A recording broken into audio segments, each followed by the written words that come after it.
Shockwave to Megatron. Sensors report more stowaways on Space Bridge. Let's go out with fireworks. This time we will be ready.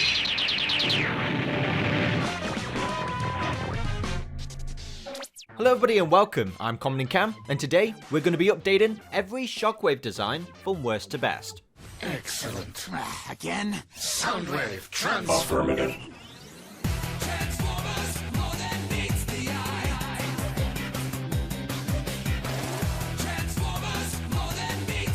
Why this song? When your hit percentage exceeds mine, you may choose the soundtrack. It's only logical that I update the most popular Decepticon. Despite his design being fairly consistent throughout the whole franchise, he has a wide range of unique forms that's going to make this really interesting to look at. And if any bot can access them, it is you, my ever-loyal Shockwave. So without further ado, let's dive straight into the tier names. And first up, of course, had to be... At long last I serve you, my liege, under my true colors. Rise, Shockwave, my most loyal servant. And now for the second highest tier, we'll have his most iconic line. I find your reply to be logical. And now for the middle tier, where I do like it, but... I am tempted to force you to share my perception of things. No! And now for the second lowest tier, we'll have a quote from Transformers Energon. Oh look, it's the Runaway! How dare you speak to me like that? I could crush you with my pinky! Whatever, pal. And now for the worst tier. There were so many to pick from in G1, but I decided to go with...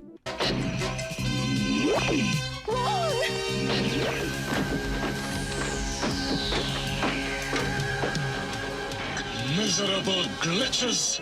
Let's talk about that original Generation 1 toy Shockwave. The first Transformer with a Cybertronian alt mode, and I absolutely love everything about this design. The toy box art looks amazing, another one of my most sought after Generation 1 figures.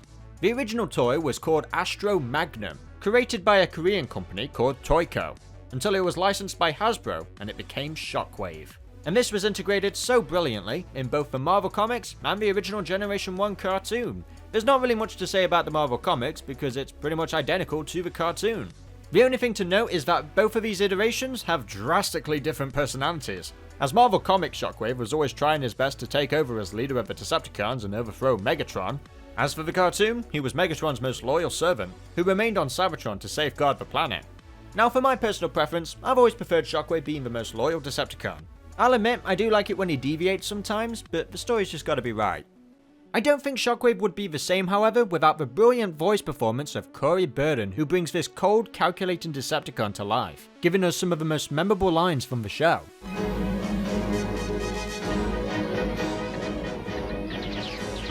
Female.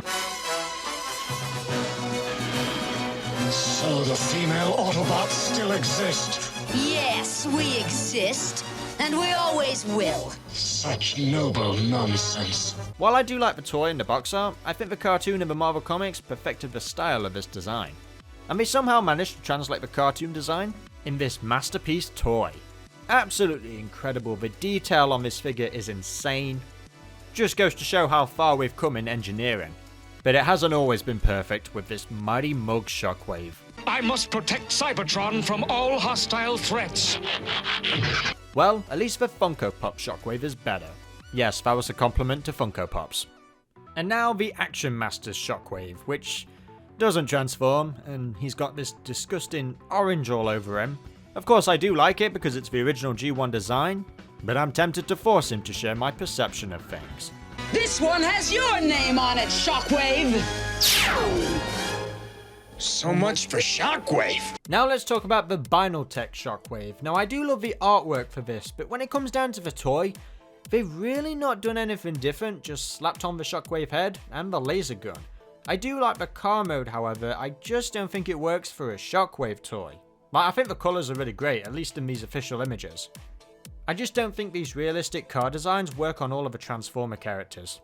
Now we have a creepy design from the Transformers Transtech line, which was cancelled. As the concept art tells us, his head can like extend and become like a shield, which looks absolutely terrifying. I prefer the design on the right.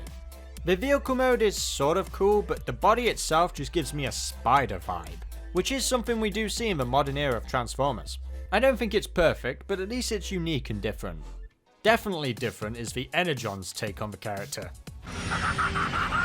Mind if I cut a Megatron?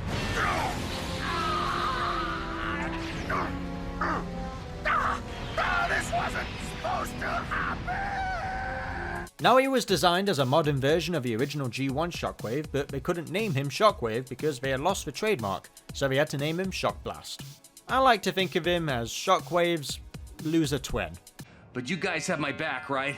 You guys have my back, right? You can do it, Wing Saber. When he first appears in the show, he's actually really menacing and feels like a real threat, but as the show goes on, he just becomes a joke of a character. No, Shock Blast is a bad shot. Oh, really? Transform! And you are heavy. Shock Blast, get off him right now! Leave Wave alone, you fools! But I gotta admit, a part of me really does like this design. I just don't like that giant ass cannon, it's just a massive eyesore. I don't really care for the alt mode either, it's just not for me. Get off my case! The last thing I need right now is a critic.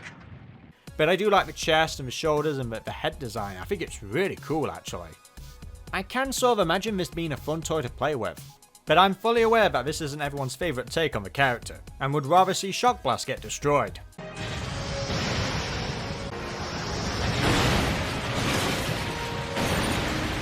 Shock Blast!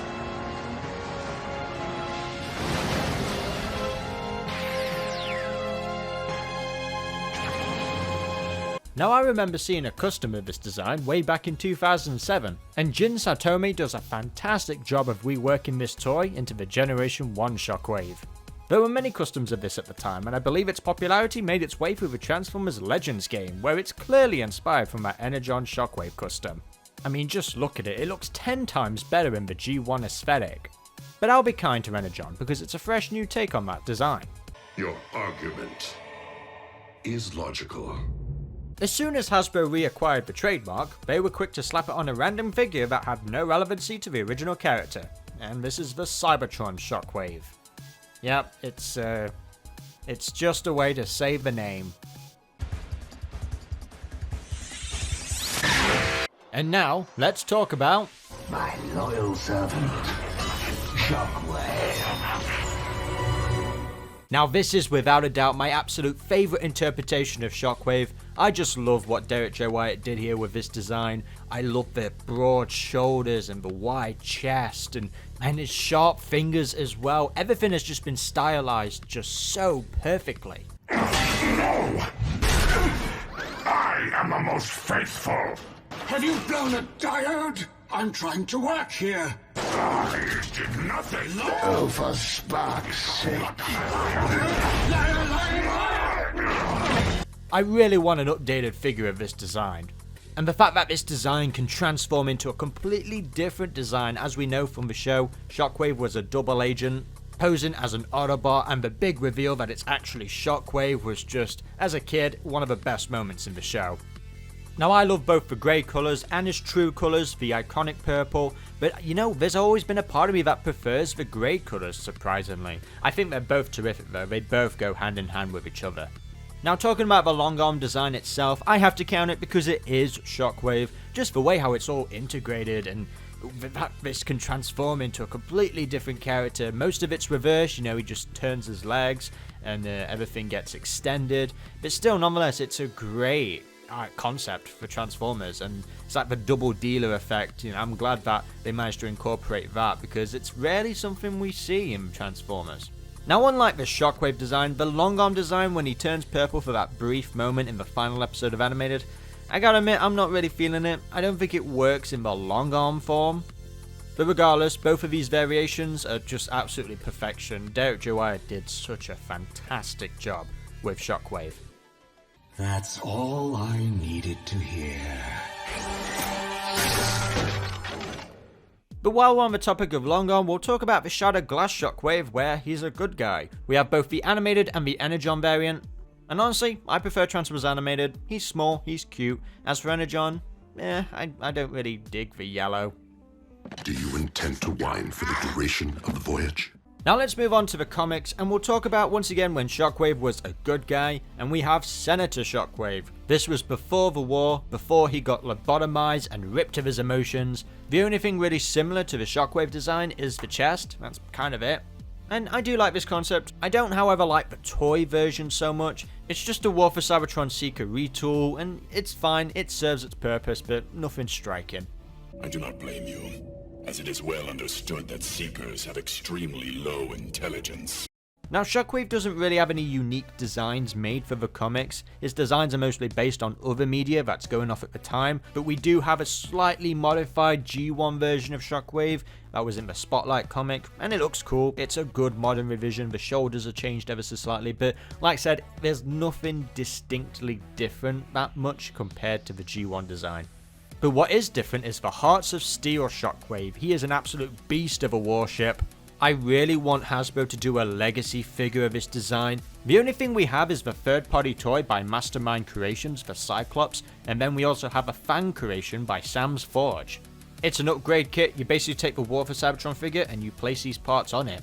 Now, Sam does incredible work. I was so happy to meet him at TF Nation last year. He gave me parts that actually fixes the Armada Megatron shoulders, and honestly, it's just so much better than the original. He takes these designs and just improves on them in so many unique ways.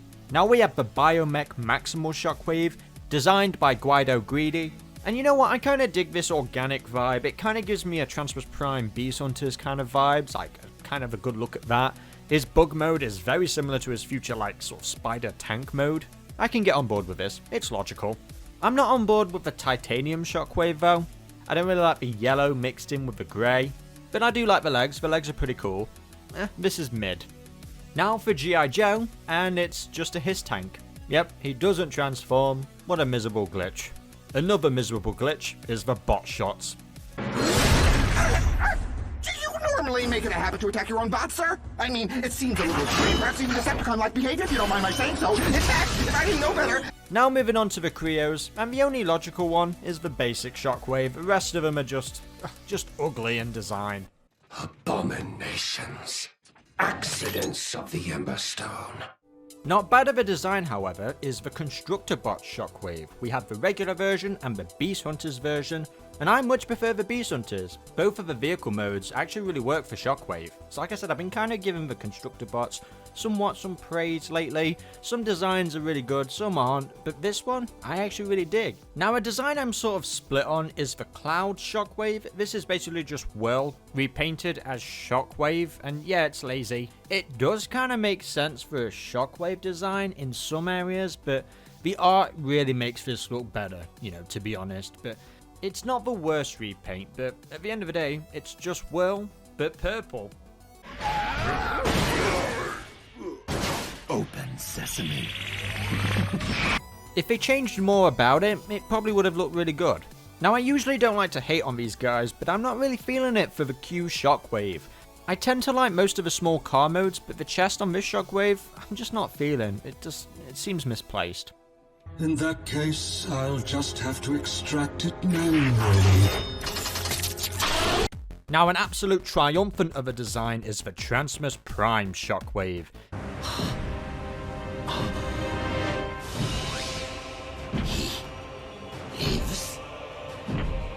This is an absolute beast. Shockwave has been hitting the gym. I really do dig this buff, more robust version of Shockwave, and voice actor David Sobolov really did a great performance. It wasn't something I was expecting, but something I was delighted at the same time. Very uniquely different from the other aligned continuity designs, but this, for Prime, for the style, I just love how sharp he is. He actually is menacing and tough. Like, yeah, you don't want to get on his lab table because he is going to dissect you. This definitely belongs in the highest tier. Your conclusion is most logical, my liege. One of my favourite moments in the entire series is when he's about to fight Bumblebee and Smokescreen, and it's like they've entered boss mode.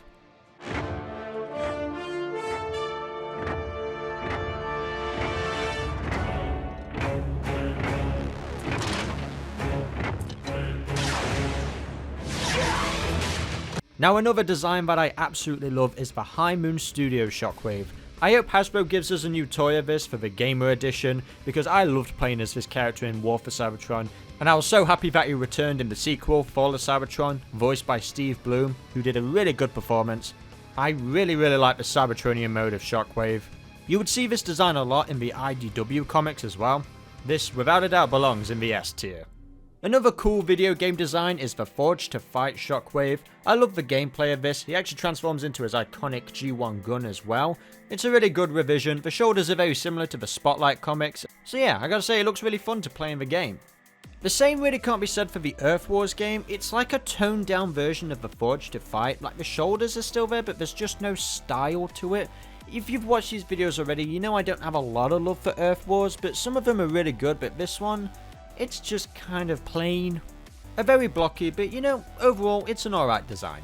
Now let's talk about Shockwave from Devastation. It's basically just the G1 design in a 3D environment, and I really did like him in the game and his boss battle. He's not voiced by Corey Burton, however, is the only kind of downside of it, but it's just G1, but 3D. Now a Shockwave design that we were robbed of was the Transformers Heavy Metal game. This was unfortunately cancelled. This is like a buff version of the High Moon design. I love this so much. It's like a good fusion of both the High Moon and the Transformers Prime design. You know, if anybody wants to colour this in for me and show it me on Twitter, please do that, because I want to see this in colour. The vehicle mode as well, this sort of, I don't know, tankish jet, whatever. I like how the chest sort of comes out to the front. It's so integrated. I like the cannon, the way how it's placed. Cool. It's a shame we never got to see this like fully realized in gameplay animation. Okay, now we have Pig Wave. Yep, it's Shockwave as a pig. Sentient bags of goo. Leave.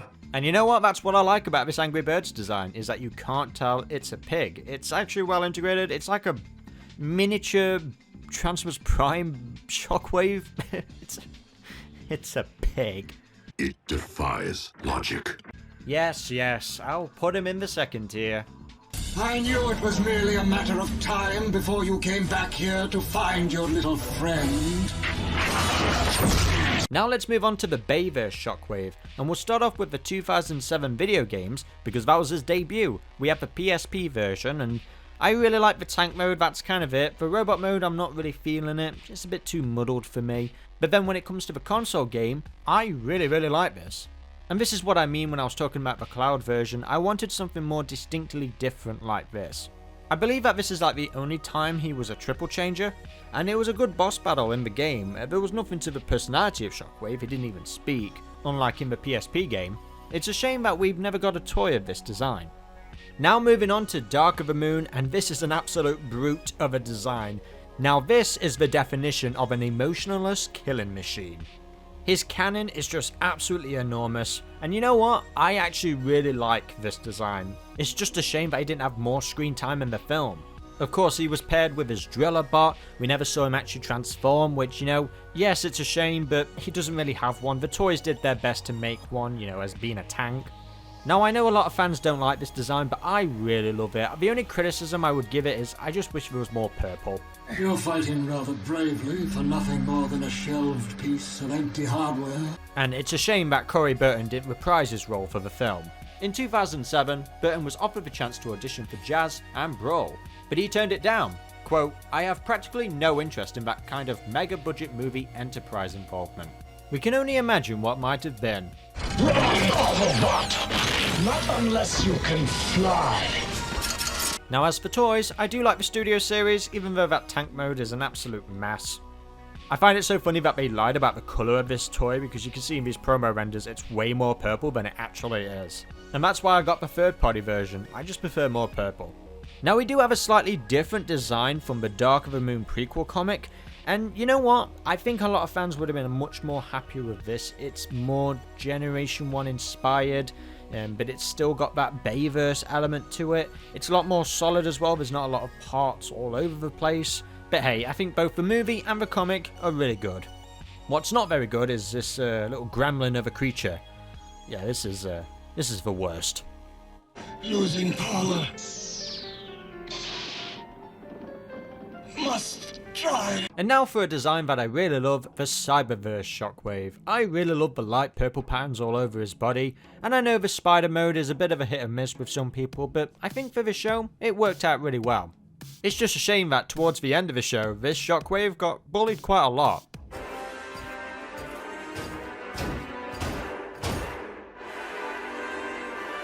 Your dramatics are useless, Soundwave. I wish we got more moments between him and Wheeljack. You did! You got a gravity modulator working. No. The same can be said for the Evergreen Shockwave. It's basically just the same, but just stylized a bit differently. This Shockwave was treated to a paper cutout with the Metal Earth Legend Shockwave. He's a blocky boy. He's got a big head though. I'm not a big fan of that head, but you know, this is fun. It's better than the Mighty Mugs. Pathetic.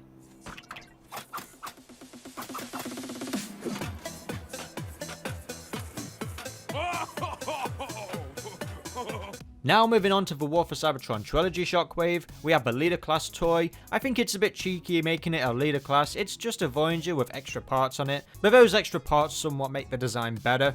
Adds more flavour to it, it gives me Dr. Octopus kind of vibes, which I like. But, I don't know, it feels like a waste, we never saw this in the show. But I do like that his vehicle mode is basically just his original G1 mode, upside down. It's a fine design, and that's about it. Now a design that's 10 times better, it is the Bumblebee Movie Shockwave. Autobots, fall back! Get to the tower! Destroy the launch pad. Let none escape. Oh my god, I absolutely love this design. I'm so happy with the studio series we're finally getting in a good Voyager class scale. I love this design so much. When he first appeared, I was convinced it was Corey Burton providing the role of Shockwave, but no, it was John Bailey. Goes to show how much range that guy has. It's really good Shockwave voice. Now the thighs, I know a lot of people don't like, they're a bit too wide, but I personally like them. The cannon as well, I know a lot of people would have preferred a bigger cannon, and yes, it's not a gigantic cannon like Dark of the Moon, but I still think this is pretty good. It's probably my only gripe, I would have loved that cannon to be a little bit bigger, but regardless, I love the chest. Everything about this design, it's a good modern revision of the original G1 design, and yeah, I'm just so happy with it. The tank mode was secondary, it was an additional bonus to the toy because the original movie they didn't have alt modes, only the Seekers and Bumblebee did. Hasbro had the liberty to make up their own designs. And it just reminds me of Chancellor's Prime Shockwave, and you know what, I'm happy with that.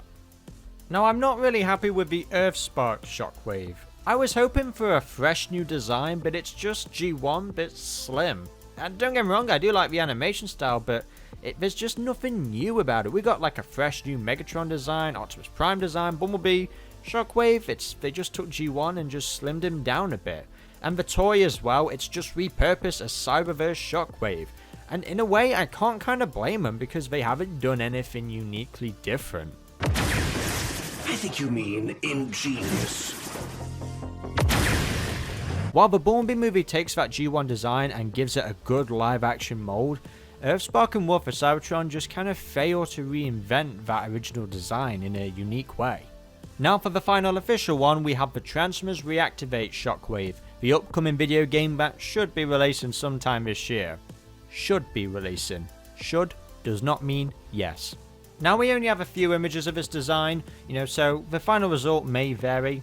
But what I can see, I'm actually really on board with it. It gives me Bumblebee Movie Shockwave kind of vibes, it takes that G1 design and just amps it up a bit, and it also gives me a bit of Fall of Cybertron vibes as well, which I'm happy with. Also giving us perhaps the purple eye as well. But yeah, so far, from what I can tell, I'm really happy with this. Now let's talk about some fan arts because I want to celebrate all the great Shockwave fan art out there. First up is a fan art designed by 2Elists who put Shockwave in a lab coat. Bizarrely something I've always wanted to see. We've got him with EarthSpark Shockwave, and I think that's what the design needed. It needed a lab coat, because this artwork looks absolutely terrific. I wanted to feature this artist's work in my last tier list on the Soundwave video, but due to timing I couldn't. I love the style, the artwork is incredible. Their design of the Hatsune Miku Soundwave is also one of my favourites. Now moving on to Mesopipus' Shockwave, I hope the next Transformers series gives us a Shockwave design just like this. I love the wide chest, it's so cool. Gives me Transformers animated vibes, the cannon, everything about this is just so goddamn cool.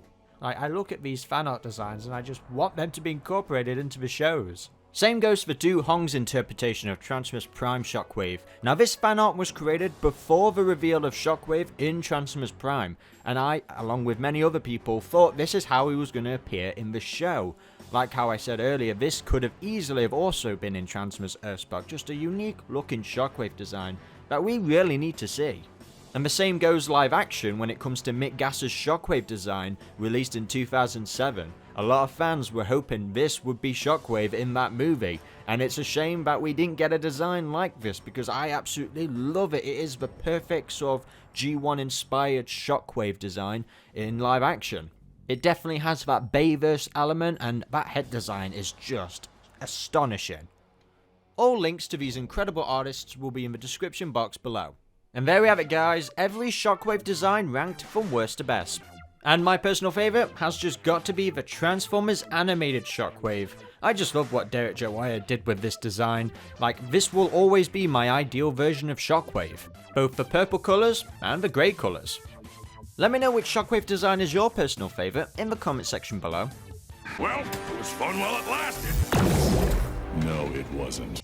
You can now rank every Shockwave design we've covered in this video on Tier List Maker. A link to that website will be in the description box below. You can become a channel member now and get early access to all these videos, or you can support it on Patreon where you'll also get early access. Be sure to like, comment and subscribe, because well, it's logical. Tell me which Transformers character I should cover next, and until next time... Later, loser! Hey, wait! Don't leave! One more little skirmish!